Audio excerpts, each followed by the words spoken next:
देश नीति, केवल सच्ची और पक्की खबरें। देश नीति में दोस्तों आपका स्वागत है। मैं हूं आपके साथ राशिद जहीर। भारतीय जनता पार्टी चुनाव किस तरह से जीतती है, इसका जो बुनियादी मकसद है या बुनियादी वोट है, वो आप ये मत समझिएगा कि आप लोग वोट देते हैं तो जीत जाती है।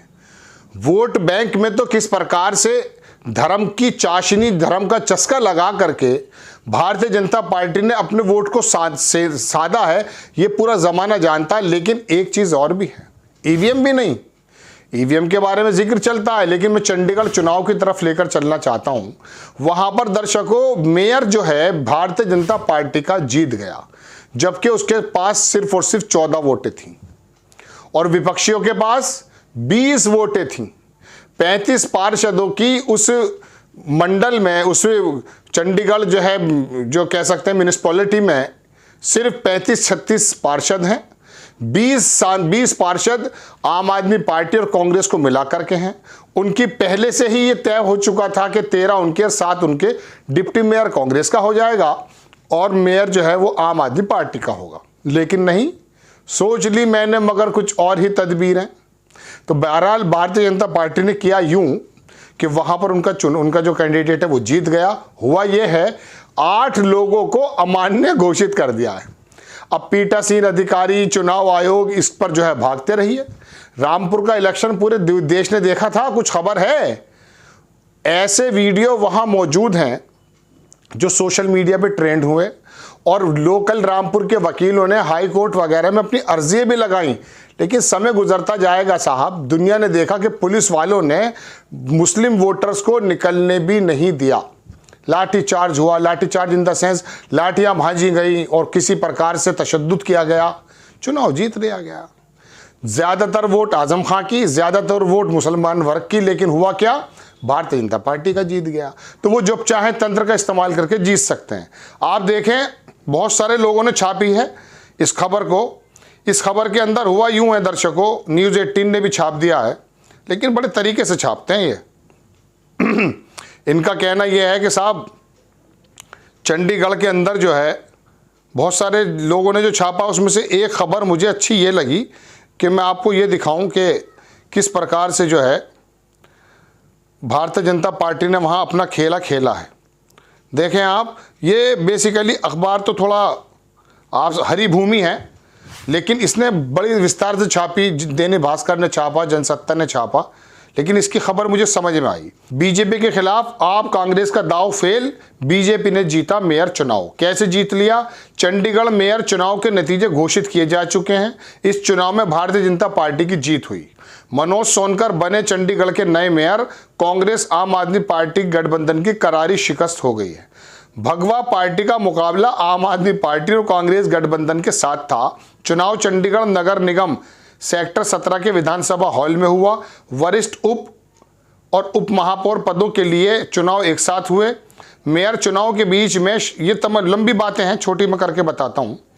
इसमें बात यह कि चंडीगढ़ नगर निगम की बात करें तो यहाँ 35 पार्षद हैं। 35 के अलावा सांसद को वोट भी मान्य होता है। वहां पर वो हैं अनुपम खैर की वाइफ। इसमें बीजेपी के 15, आपके 13 और कांग्रेस के 7, अकाली दल का 1 पार्षद शामिल है। मेयर चुनाव में 1 वोट सांसद किरण खेर का है। मनोज सोनकर बने, कैसे हो गया ये भी देख लीजिए। पूरे का पूरे उन्होंने बताया है। भारतीय जनता पार्टी को 16 वोट मिले, आप और कांग्रेस को 12 वोट मिले, 8 वोट अमान्य हैं। चंडीगढ़ के नए मेयर मनोज सोनकर बन गए। मतदान खत्म। अब उन्होंने हंगामा शुरू कर दिया है कि तमाम चीज़ों की बात है।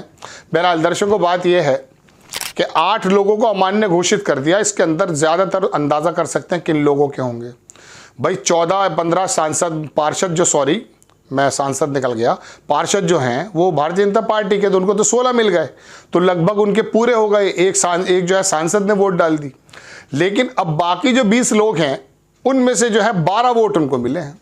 तो जाहिर सी बात है 8 लोग उनके गायब हो गए। अब अमान्य जो घोषित हुए हैं, किन बिहाफ पर किए, जाहिर सी बात है कागजी कार्रवाई पूरी की होगी। पीठासीन अधिकारी या वहाँ के जो लोकल एडमिनिस्ट्रेशन के लोग हैं वो ऐसा कोई काम नहीं करेंगे जिनका उनका कॉलर फंस जाए। कागज जो है किसके पक्ष में कितना मजबूत दाना है ये तो उनके हाथ में है। ईडी को कब कहाँ मजबूत होकर काम करना है वो तो उनके हाथ में है। बहरहाल दर्शकों, ये जो वोट चुनाव जीतने का एक तरीका है, मुझे गोवा याद आ जाता है। गोवा में भी ऐसे ही हुआ था, शायद इस बार से दो बार पहले की बात है, मुझे अंदाज़ा नहीं, 2 चुनाव पहले की बात है। गोवा में भारतीय जनता पार्टी के लगभग शायद 12 या 14 थे और 18 या 19-20 जो विधायक थे वो कांग्रेस के थे। उनके नेता सोते रहे, राज्यपाल ने अपना काम कर दिया, ऐसा आरोप लगा। तो अब आप ये मत समझिए कि आपकी वोट ही से ही काम बनेगा, आपको वोट के साथ साथ सजग भी रहना पड़ेगा। आपको नियमों का पालन करते हुए अधिकारियों को यह मौका नहीं देना है कि वो लाठी भांजने लगें, आपकी वोटिंग सुस्त कर दें या फिर आपको अमान्य भी घोषित कर दें। चीखते रहिएगा आप। आपने सुना है कभी? अभी वो ईवीएम के बारे में रोजाना खबर यह आती है कि 3 प्रदेशों के चुनाव रद्द हो जाएंगे। देखिए, चुनाव नए आ जाएंगे मध्य प्रदेश में और छत्तीसगढ़ में, उसका रिजल्ट नहीं आएगा। ऐसी व्यवस्था में हम जी रहे हैं। तो भारतीय जनता पार्टी खाली चुनाव जीतना नहीं जानती, चुनाव को कैसे जीता जाता है, उसके लिए कौन से भी पोषक तत्व हैं, वो सब उसके पास हैं और उसका इस्तेमाल भी करना जानती है। और एक बात और भी है, पहले पार्टी ये सोचा करती थी, राजनीतिक पार्टीज, कि हमारे इस कदम से ये फर्क पड़ेगा, हमारे इस कदम से पब्लिक नाराज हो जाएगी, आम लोगों में क्या बात। नीतीश कुमार पलटी पे पलटी मार लें, अमित शाह कहते हैं रास्ते बंद हो गए हैं, फिर भी ले लें, कुछ नहीं। उनको मालूम है कि हमने इनको धार्मिक पशु बना दिया है, एक वर्ग को धार्मिक पशु बना दिया, अफीम खाए बैठे हैं। पढ़ा लिखा समाज हो, धर्म की आड़ में ओबीसी हो, एससी हो, सबको उन्होंने बंटवारा करके अपनी तरफ ले आए कि हम तो दरअसल राम राज्य के पैरोकार हैं, ये जितने भी लोग हैं सब रावण के भाई हैं। इस प्रकार का जब परसेप्शन बना दिया गया है तो आपकी कितनी भी आप जो हैं कितने भी बेकसूर हों, यानी कि अगर आप विपक्ष में हैं तो आप कसूरवार ही माने जाएंगे। बहरहाल एक छोटा सा चुनाव है, लेकिन मैं बताना ये चाहता हूं कि 8 लोगों को अमान्य कर दिया गया। आपको खबर कैसी लगी अपनी राय कमेंट्स बॉक्स में ज़रूर दीजिए। चैनल को सब्सक्राइब कीजिए, शेयर कीजिए। नेक्स्ट टाइम में किसी खबर के साथ हाजिर होता हूं। जय हिंद।